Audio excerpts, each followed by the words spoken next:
because because all of you are specialists in the Middle East. You all know this name. You all know him personally, probably.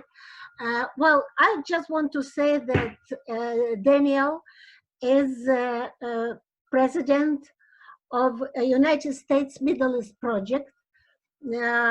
And before, he was director for the Middle East and North Africa of the European Council of Foreign Relations. But I believe we all know him because he has published extensively on the Middle East affairs. So Daniel kindly agreed to talk to us today. Okay, so we are ready. And we are very much looking forward to your presentation. And then, as we decided before, we shall have a sort of discussion, exchanges, and things like that. So welcome, Daniel. Thank you so much, Irina. We've talked about doing this for quite a while, but not like this, I guess, and not under these circumstances, which we weren't alone in not foreseeing these circumstances. But it's a pleasure to be with you. I'm particularly interested in hearing from people and having a bit of back and forth. I know there's a lot of expertise on this Zoom call. So I'll share some opening thoughts with everyone, and hopefully I'll get to hear from people as well. And, you know, I hope everyone's keeping well and getting through these times that we're in at the moment. I thought I would focus on the new government in Israel, and in particular, the issue that I think is going to put this back on people's radar screen a little bit, which is the possibility, serious possibility, of an Israeli move to annexation in part of the occupied Palestinian West Bank in the very near term. And I'll just talk a bit about those dynamics. But maybe just to start, by zooming out a little in terms of the broader context in which this is taking place, and maybe the headline would be the extent to which right now, at least, those narrow Israeli-Palestinian dynamics seem to be rather insulated from the kind of shocks that are manifesting themselves across everywhere, in every respect, in the globe. And it kind of make, you know, I think that the appropriate quote here may be the Gramsci quote about how the Israel-Palestine conflict and the two-state peace process is displaying those morbid symptoms before we move on to something else. And I think part of the insulation that it almost carries on, it's on its own track, is a reflection of those morbid symptoms. So I think in the region as a whole, the COVID crisis, and if we zoom out from Israel-Palestine in the discussion, I'd be interested in other people's takes on this as well. The COVID crisis thus far has been experienced more as an economic crisis than directly as a health crisis, I think, in the region. That, let's wait and see. It's still too early. You know, there's an uptick in Egypt. There's a dearth of information as well, I think, in many places. We're not sure exactly what's going on. But right now, it's the global economic recession that I think is set up to be the most impactful, consequential component of this. And obviously, this is playing out in energy markets, which are a big deal for where you are. They're certainly a big deal in the region. They're a big deal in the Gulf states. There's a part of this where how that will impact America is happening at exactly the same moment that America is in such domestic chaos. It seems that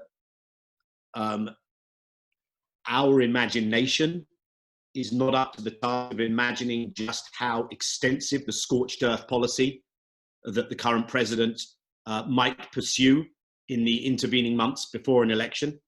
I fear, especially if that election begins to look worse and worse for the incumbent president, that Trump might strike out even further in terms of what he does in the US. So you've got a region that's looking at a global recession, looking at its kind of core external guarantor of America in such disarray, looking at energy markets, which have a huge impact. And I think we don't yet know what the outcome will be, but I think an early thing to detect is a certain leveling down, where my sense at the moment is that those who had more to lose are losing more. If you'd built yourself up as a global air travel hub and the air travel industry is collapsing, then that's going to impact you. If you're in Iran, who's already sanctioned, who's already largely disconnected from the global supply chain, then it might affect you less. So I don't want to overplay that, because I think it's early days. But I do think we might see a leveling down in which Iran doesn't emerge in an improved state, but if everyone else is coming down, then their advantages over Iran, which in certain fields existed, may be lowered. Where Israel falls in all of this is unclear. Israel is obviously a very plugged-in global player. Israel has done really okay in terms of the health impact of COVID, but it is impacted by the economic sides of things. The Palestinians, of course, were reminded, not that a reminder was needed, of just how thoroughly integrated into the Israeli system they are. There's no independent Palestinian COVID response. It's true that the PA has taken a series of measures which I think gave it some added credibility, which was and remains very challenged with its public. But this is essentially one space. So it's one security space and it's also one health space. And we got reminded of that. So let me park that there and move on to briefly touch on the new Israeli government and then make several comments about this annexation issue. And then we'll have a chat about it. So Israel had 3 elections, as you will know, in the space of about a year, and had a caretaker government for significantly over a year. The bizarre thing is that those elections produced an ongoing deadlock, really, despite the fact that through the period of the elections, the legal situation and the legal exposure of the Prime Minister, of Netanyahu, increased. So he went from an investigation to an expectation of charges to actual charges being filed. And in many respects, he grew stronger across the course of these elections. I don't want to go into the minutiae of, we can go into it of exactly what happened, but at least one of the takeaways is that whatever else one can say about Netanyahu, and there are many things I would say about him where I have to bite my tongue in polite company, but whatever else one would say about Netanyahu, he is an extremely effective political operator. I mean, one underestimates this man's political talent at your peril. And this played out. And Gantz was no match politically. Gantz, the leader of the opposition, the leader of Blue and White, former chief of staff, zero political experience, by the way, zero political experience. And this played out. And I think it is realistic to expect that this will continue to play out in government. We haven't yet seen indications that Gantz is a fast learner. So he has been outplayed by Netanyahu, and that's what eventually happened. So after 3 rounds of elections, Gantz had an option. It wasn't guaranteed, but he had an option to try and challenge Netanyahu. It would have been hard to rally the forces in opposition to Netanyahu. They couldn't have formed a government. It included Yvette Lieberman, who really hails from the hard right of Israeli politics and has been one of the most outspoken opponents of the rights of Arab Palestinian citizens of Israel. I'm not talking about those in the West Bank. And you had the joint list, which represents those Arab Palestinian citizens of Israel. So a very hard grouping to hold together, but Gantz gave up on holding them together. So he goes into government with Netanyahu more than anything else to avert a fourth election.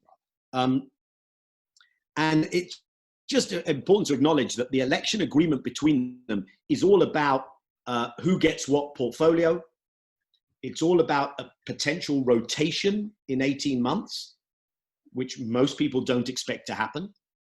The greatest achievement of Gantz is that is entrenched in the agreement, but we will have to see whether it comes about or not. There is no real program for government. If you're in search of what will be the socioeconomic platform of this new government, there's nothing to look for there. They'll make it up as they go along. And lots of different ministerial fiefdoms will be carved out. The area where there will perhaps be greatest contestation is the justice system, which becomes more and more important to Netanyahu as serving time in prison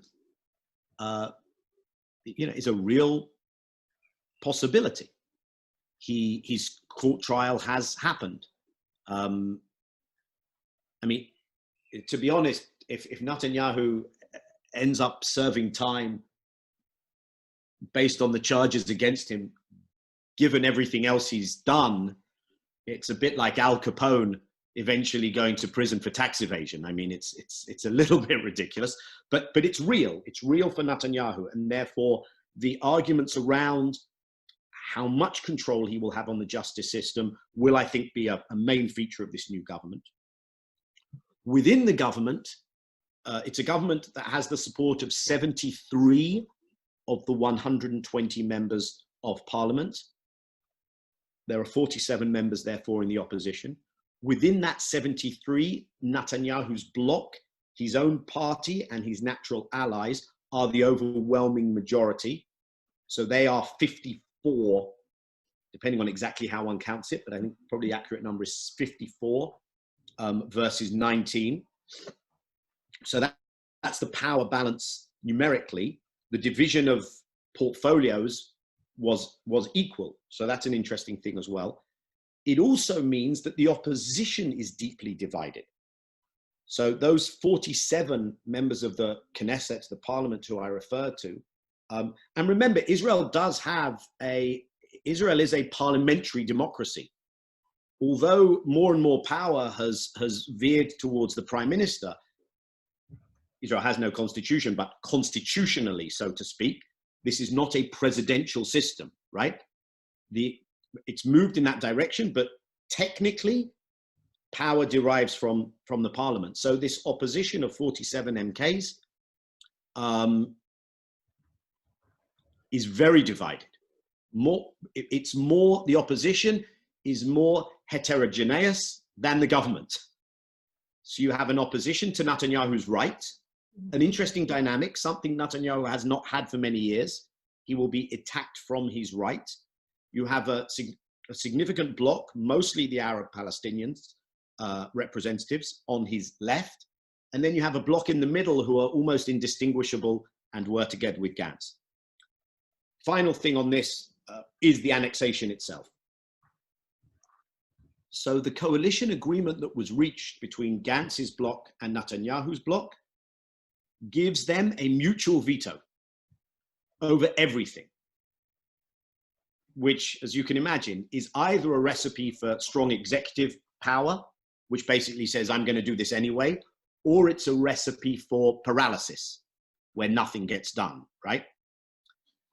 The mutual veto does not apply on one issue and one issue only, which is that Netanyahu has the exclusive right in the agreement for the coalition, the exclusive right to move ahead with asserting Israeli sovereignty, what we call in shorthand annexation, with asserting Israeli sovereignty over parts of the West Bank. The only condition he has to fulfill, according to the text of the agreement, is not for Gantz to accept. The only condition he has to fulfill is that this will be in agreement with the Americans, with the Trump administration, okay? And we'll come on to what that looks like.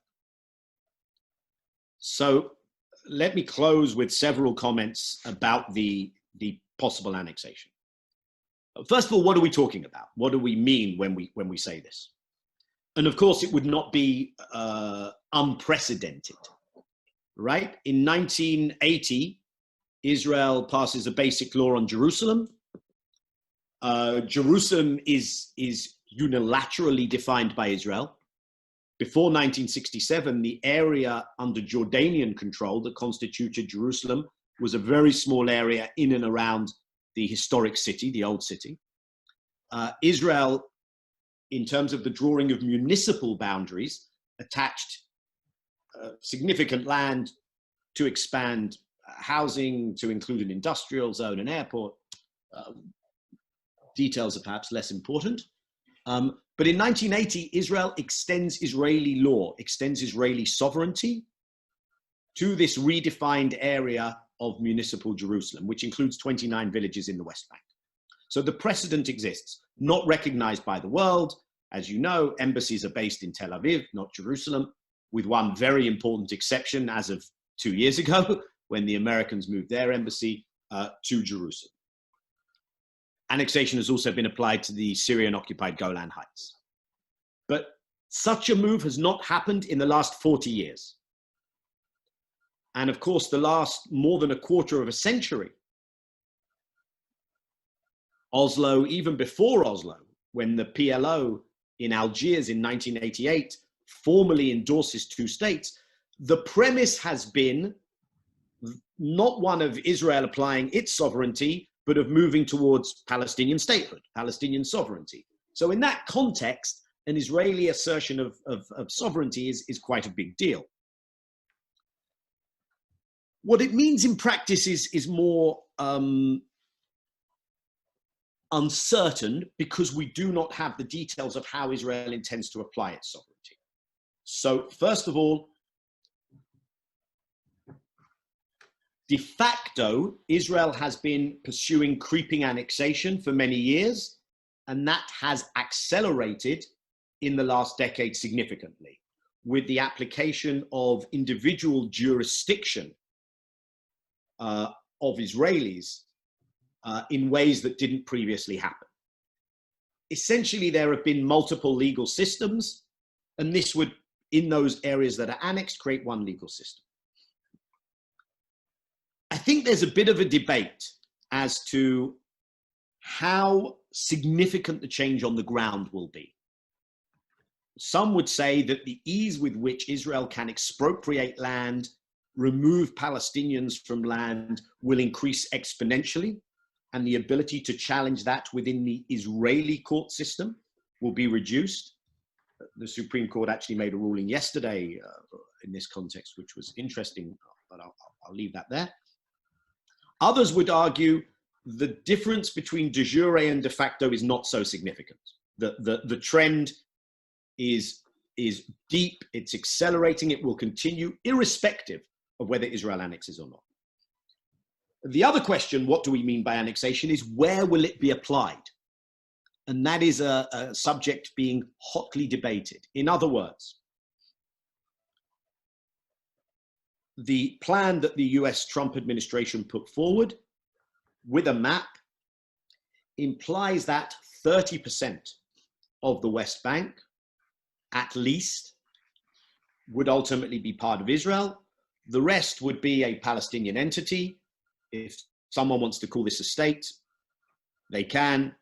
It bears no resemblance to what the academic literature or experience of the world would consider as constituting statehood. And right now there's an argument within Israel, between the Israelis and the Americans. There's a debate, how much land, if there is annexation, will it be applied to? And my own view is the principle, the conceptual crossing of the Rubicon is the significant thing here, rather than the details of the territorial arrangement, but we can discuss that. So that's what we mean by annexation. And there's a question which we could return to of, does it change much?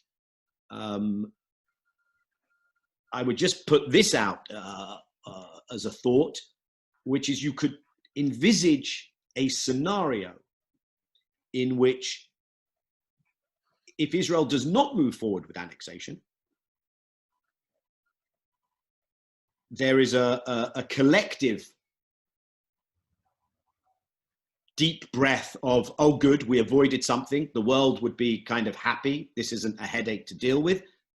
But actually, that goodwill could then be used to conduct all kinds of measures by the Israeli authorities that might end up being worse than the act of annexation itself. Let me then talk about the local, regional, international dynamics around annexation, and I'll stop there. So one is inside Israel itself. This is overwhelmingly a decision for Netanyahu to take. I would argue that if Netanyahu wants it, he is capable of getting the American agreement and getting the majority inside the Israeli parliament.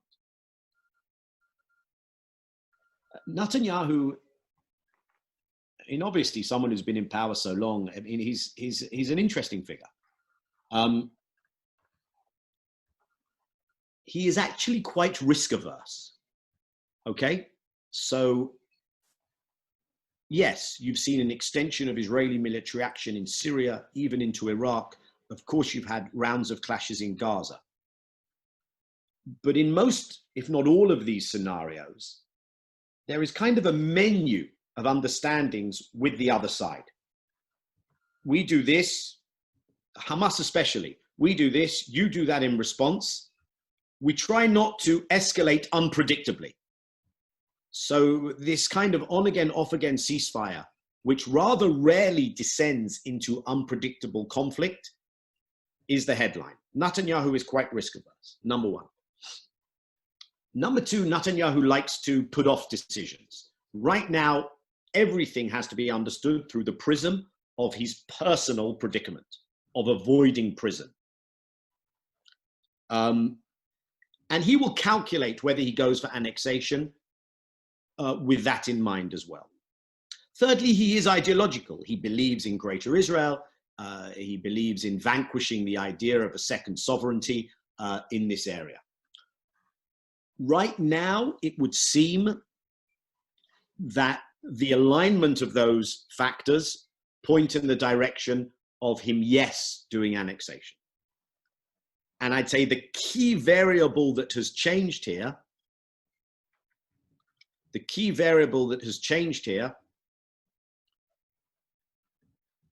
is that the cost, the risk to Netanyahu, to Israel, of pursuing annexation has been reduced. And that is principally because of the support of the Trump administration. There are other reasons, but something that a few years ago, the internal calculation on the Israeli side would have been, this is too costly. It's too costly vis-a-vis America. It's too costly vis-a-vis perhaps the Palestinians, the region. That has changed. And I think Netanyahu now looks at this and says, I can get away with it with very limited damage to what I consider to be key Israeli equities. The Europeans will not act in concert, in consequential ways. America will of course, provide all the support and global diplomatic cover. So forget anything in the UN Security Council or anywhere else. America will also lean on third countries not to overreact. The region is weak, divided, less willing to even rhetorically support the Palestinian issue, although one can go too far on that. So I will come back to that in a moment. The Palestinians themselves are extremely weak. So I think Netanyahu looks at it and says, now I can get away with it.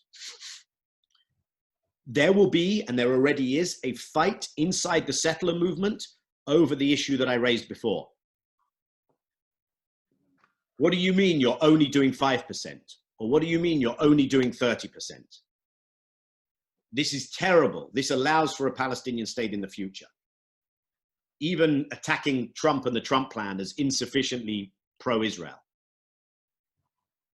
All of which kind of intellectually is a joke, because in the Trump plan, there never is a state, and the bars that the Palestinians have to be reached are designed so they will never reach them. And the state at the end of it is not a real state. Part of this is positioning, right? Part of this is leverage. Part of it is real. These people are really quite ideologically hardline. So there's going to be a fight about that. There will be something of a debate with the security establishment of the possible security costs. If there is a sense that an outbreak of violence in the Palestinian territories is credible. This casts a significant shadow on Israel's security relationship with Jordan, which has been a cornerstone of Israel's regional security strategy. I think when it comes to Egypt and other countries, it won't change much, to be honest. But Jordan is the one where there's a real question. So that will be part of the debate. And I think, and this will be my next point, I think the key thing will be what happens in the dynamic with the US. Okay, and here there's occasional reporting that America doesn't want Israel to go too far, will act as a restraining influence. I think there is very little evidence to back that up. I think throughout the term of this administration, whenever there's been this debate, I mean, I think there are two wings. Let me step back a second. I think there are two wings to this administration. One is the deeply ideological wing that is driven by part of the evangelical community, right? The evangelical Christian community that is an important part of Trump's Republican base, and what are called the dispensationalists. It's a theological wing within the evangelical Christian movement. We can come back to this if people like. They believe that you bring the second coming of the Messiah by gathering the Jews in one place, and then rapture happens, and without going deep into that theology, they have an ideological commitment. They are aligned with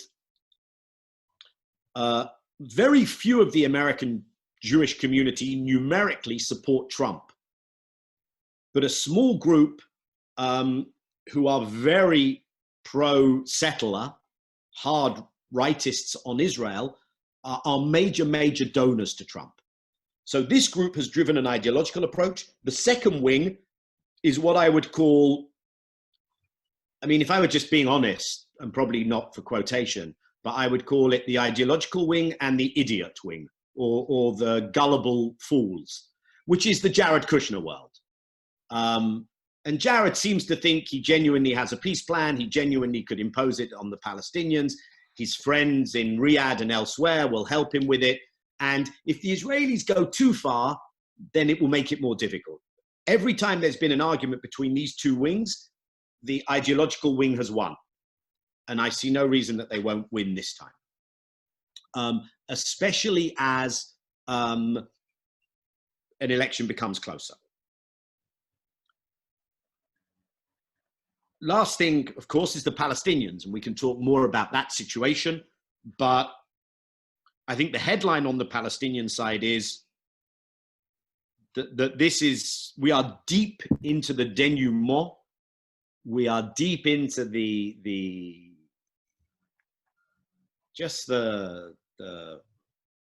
collapse of the old system of the PLO. The Palestinians are still divided. They are still stuck in the Oslo arrangements, which means that they are essentially subcontractors for the Israelis much of the time. And although they have tried to make real on their threats this does not look sustainable. The withdrawal of security cooperation does not look sustainable. They have been making these threats for a long time, but the threats, partly because they have been repeated for so long, do not feel palpable, do not feel like they are a real problem for Israel. And therefore, Israel can be quite dismissive, not totally, but quite dismissive.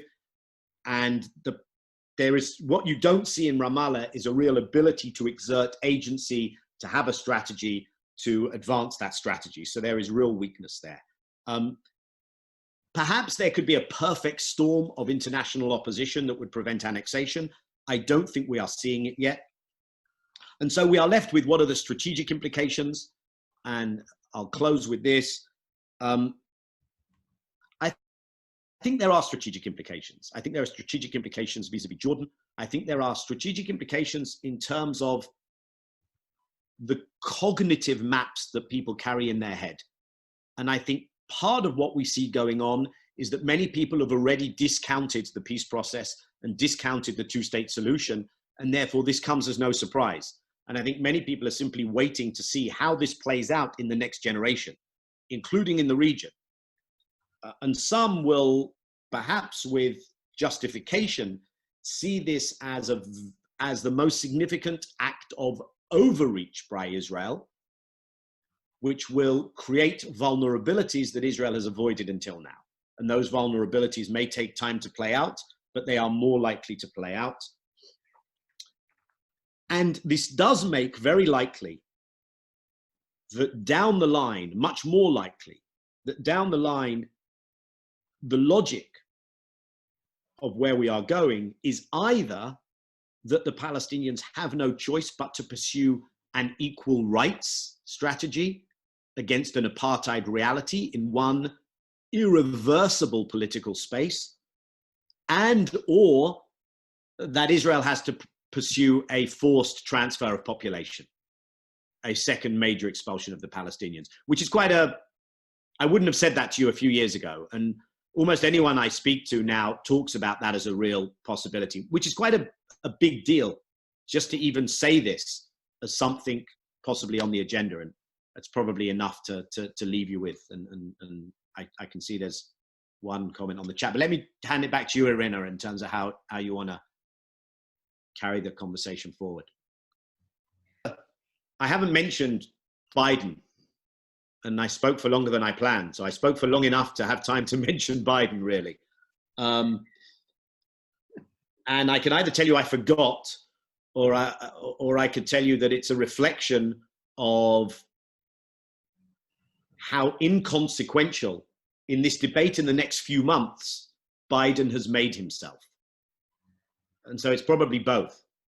I probably forgot because I've internalized in my own head that he has made himself inconsequential. What I mean by that is one of the arguments that would be a powerful argument, perhaps not a decisive argument, but very powerful in the internal Israeli debate and in terms of the region and how people will position themselves, would be a strong position from the candidate running against Trump, who looks very strong in the polls today, which doesn't mean it's a done deal, but the polls are very unidirectional now. A strong statement by Biden that there would be consequences, don't do this, we would reevaluate many things, we expect Israel. And Biden hasn't done that. What Biden has said is he thinks it's a bad idea. It's bad for peace. You shouldn't do it. And he's taken the exact traditional position, which to be honest is what one would expect. I mean, he's not exactly, who's this new guy Biden? What does he think, right? So he has instead taken the old position, which is to say, you shouldn't do this. And if you do it, everything will be okay. We'll still give you all the financial, military, political, diplomatic support that we've always given you. Now, unsurprisingly, historically, the response of the Israelis has been, okay, we hear you and we'll do whatever we want and you'll still support us. So that's fine, which is a very rational reaction. I think I think if annexation happens, If Israel is decided to do annexation, Biden's softly approach won't stop it. If annexation has not happened, Biden wins the election, and it still has not happened in January of 2021 when Biden takes office, then I think it's off the table. Under that scenario, I do think Biden will say the Trump plan is removed from the table. The committee that has been discussing the geographical mapping of areas for Israel to annex is over. That committee is withdrawn, will no longer meet, will be disbanded. So I think if it isn't, and this is of course why the timetable is the timetable, right? This is the opportunity. And for some, the pressure to do it will get stronger and stronger the closer November comes. I do think, so two other comments on Biden. I do think that there are things that Biden will move on, by the way. Biden will reflect the center of gravity of the Democrat Party. So to the extent to which that party has moved on certain issues since the 90s, since the noughties, since the time of the Obama administration, Biden will move. Healthcare, obviously policing issues now. The center of gravity in the party has moved on Israel-Palestine significantly. But this is the outlier. This is an issue where Biden is deeply steeped in the traditional relationship, and it will take a lot more to move him. I'm not saying that won't happen, but I'm saying with everything else on the agenda, it's unlikely that people will push Biden hard enough on this issue. And Biden's instinct, even if annexation has happened, will be the peace process. Let's get negotiations going again. And it might well be that Biden comes to this weak Palestinian leadership. He says, we'll let you reopen your mission in Washington, which was closed under Trump. I'm not going to reverse the Jerusalem embassy move, but I'll say some nice words. I'll restart aid. I'll get some money to you, and you guys come back to this peace process. And that might be very tempting for such a weak leadership. Thanks, Pavel. So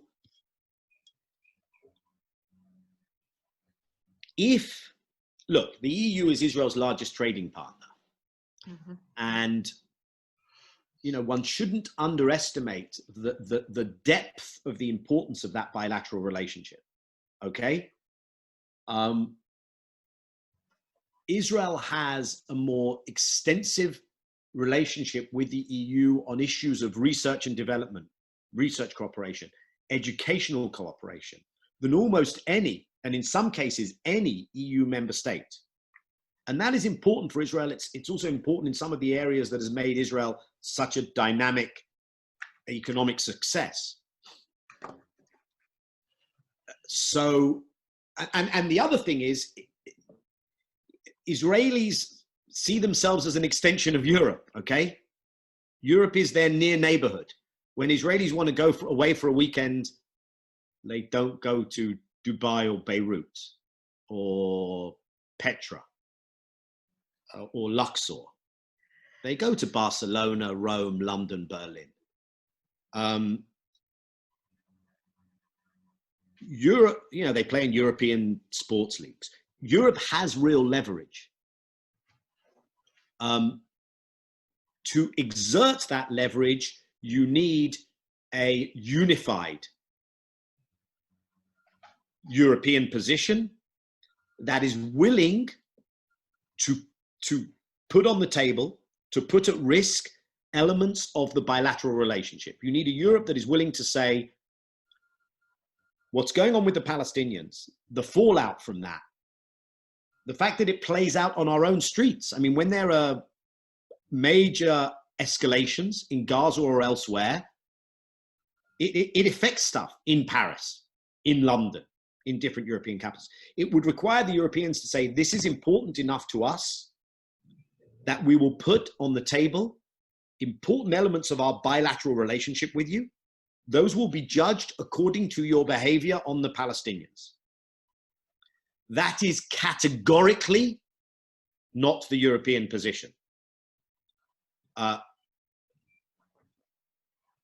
Firstly, I think there's a quite consensual position that while people are worried about the issue, they don't like the fallout from the issue. They know one day it will likely explode in their faces, but probably not in the faces of the current leaders. So it's someone else's headache, okay? While they're aware of all those things, they also like the bilateral relationship with Israel. They gain things. It's a two-way street. Number two, the Israeli relationship with America. That can change, of course. One of the things that could change, I'm not so hopeful, but that could change with Biden, is that rather than calling European leaders and saying, you know, you want us to leave off your car industry and trade sanctions, behave on Israel, which makes a difference. Number three, Israel's really good at being a pain in the backside. Israel's really good at being a headache. So if you go against Israel, the Israelis are going to go after you, and you're going to have to defend yourself against accusations of anti-Semitism, which can be very unpleasant. Almost always, these are spurious accusations that are instrumentalizing anti-Semitism in illegitimate ways, but it's a headache. And Europe is deeply divided. So, you know, Germany has its own understandable neuroses when it comes to this question. But you also have a set of European actors who have ideologically aligned with the ethno-supremacist concept governing Israel. Israel is a close ideological ally of some of the European leaders in Hungary, in Poland, in Austria, elsewhere. And then Israel has its other allies who are part of this new Southeast Mediterranean energy axis, which means that Greece and Cyprus are also going to toe the line for Israel. Finally, which is important. So what I'm saying is Europe will not, it seems, intervene in ways that create consequences, accountability, challenge Israel's impunity. Some European states will act differently. Some European states will try to do something. But the other thing to bear in mind is that Europe has to operate according to the integrity of its own approach to the rule of law. Europe is bound by its own rules and procedures. So this will create problems.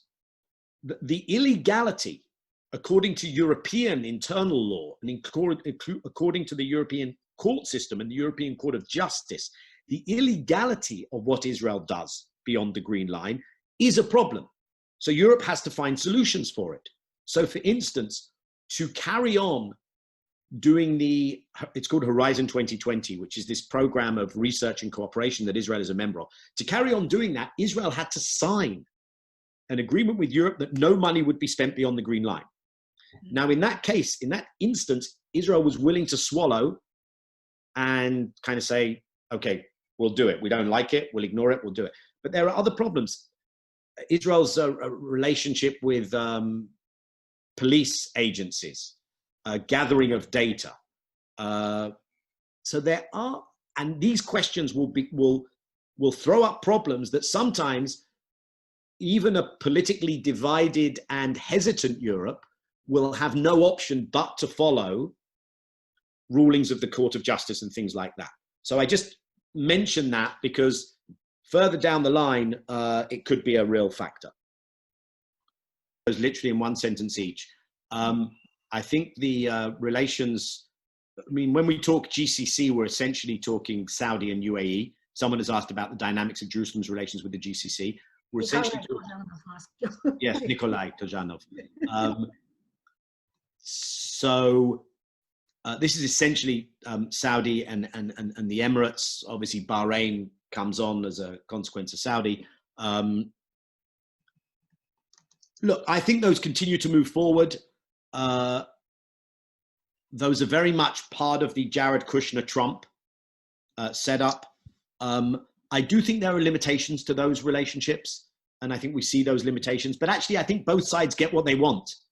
So I don't think you need to make this a big public thing. Sometimes it's useful for Bibi politically. It's useful for the Gulfies vis-a-vis the United States. It's useful for both, obviously, in the Iran dynamic. But I think those, as long as Trump is there, those carry on as they are. They don't go up dramatically. They won't collapse dramatically. It will be a bit of a challenge for the Emiratis and the Saudis, but I think they're placing a bet here that their publics either don't care enough or don't have the ways to express that. Of course, Qatar plays a role in Gaza, but let me not go further into that.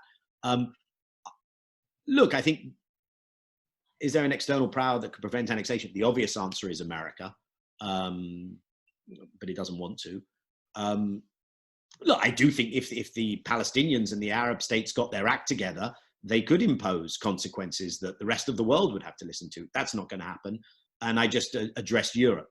And I think no other actor would step, China is nowhere near looking to play this kind of role. China will adhere to the international law, UN consensus on Palestine, which will be against Israel's move, but China will also maintain good relations with everyone. On China, it's very interesting, by the way. The one area of US-Israel tension is over China and Israel's relations with China. Normalization Israel-Turkey, I'm not seeing it. I think there is an attempt to not go too far again into open confrontation, but if annexation happens, Erdogan will be one of the most outspoken voices. That's part of his domestic politics. That's part of his positioning. And if anything, if there's annexation, there will be an escalation again in the negative Israel-Turkey relations. Pertinent. And it's a fascinating tension within that community. I mean, you see it so the leader of the joint list that we've been talking about, this third or fourth largest party, is a chap called Ayman Awda. You see it inside Ayman Awda. I mean, he is torn. What I mean by that is, and he is representing a constituency that is one and the same time, I think, more Palestinian and more Israeli than it was a generation ago. And they're trying to hold these two things together at the same moment. And it's, I want to be more integrated. Absolutely. I see the advantages being here can give me, but I want to be integrated as a Palestinian. For so much of that community, that's also what it's about. Now, one way of thinking about this, and I think this is where this demonstration on Saturday night, by the way, and I can send it to Irena to share, or maybe I can even put it in the chat box here in a second, and I'll have to go in I know there was one other person who was going to come in, and maybe that will have to be the last, but there was this rally on Saturday night. There's an interesting piece in the New York Review of Books on the role of the joint list and Jewish-Arab partnership, which is what I'm referring to, and I'll try and put it in the box there. This rally on Saturday night was really the political vision of Ayman. And Ayman Awda's, this leader of the joint list, his political vision is you need a civil rights struggle between Jews and Palestinians who are citizens of Israel. And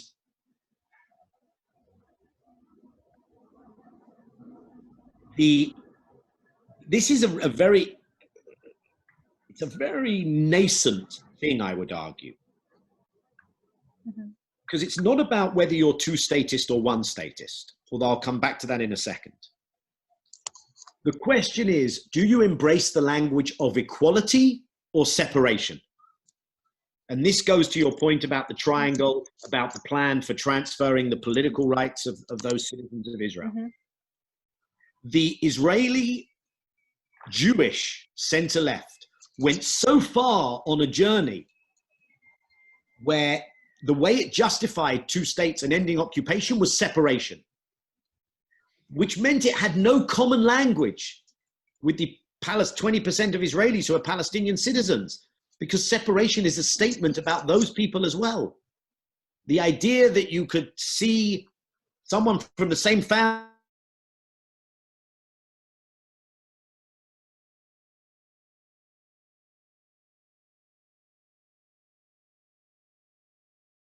it's not sustainable, right? And this is the challenge for trying to create a Jewish partnership, whether you can get Jews who see the primacy of equality. You can have equality in 2 states, you can have equality in 1 state, but it's also very telling because, as you say, it makes that community very reluctant to, well, it certainly makes that community of the Palestinian Israelis very reluctant to be the vanguard in leading the charge for 1 state. Because then that integration looks totally different. It probably makes them reluctant to embrace that at all. But I think the real moment of truth will come if and when the Palestinian body politic writ large says, this is 1 state now. We all have to fight for equality. That will be the real moment of truth. I'd say one other thing on this, which goes back to our Biden point, because I think it's interesting in that respect as well.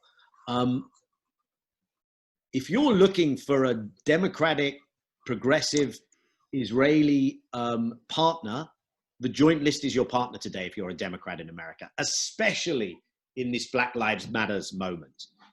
And that's why this video that Bernie sent was very interesting, because Bernie's video said, Ayman is my partner.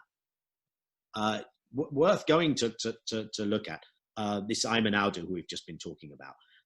So yeah, this is something that's one of these over the horizon things that is really worth following. Daniel, on behalf of all participants of this seminar, I'm sorry that this time it was a small seminar. Usually we have many people, but what is good, you have opened a series of our seminars this year, because we planned a seminar in April and it was canceled because of the virus. And now this is our first seminar named after Mirsky in 2020. And we are so grateful to you because you made it most interesting, absolutely fascinating. Thank you very much. And we are looking forward to having you again in Moscow, probably not online, but offline. Okay. I hope so. And thank you all so much. I'm happy to put the time to this. It's taken a chunk out of your days, and it's an honor to be doing the seminar. Thanks a lot. I hope to see you in person. Take care. Bye, everyone. Thank you. Bye.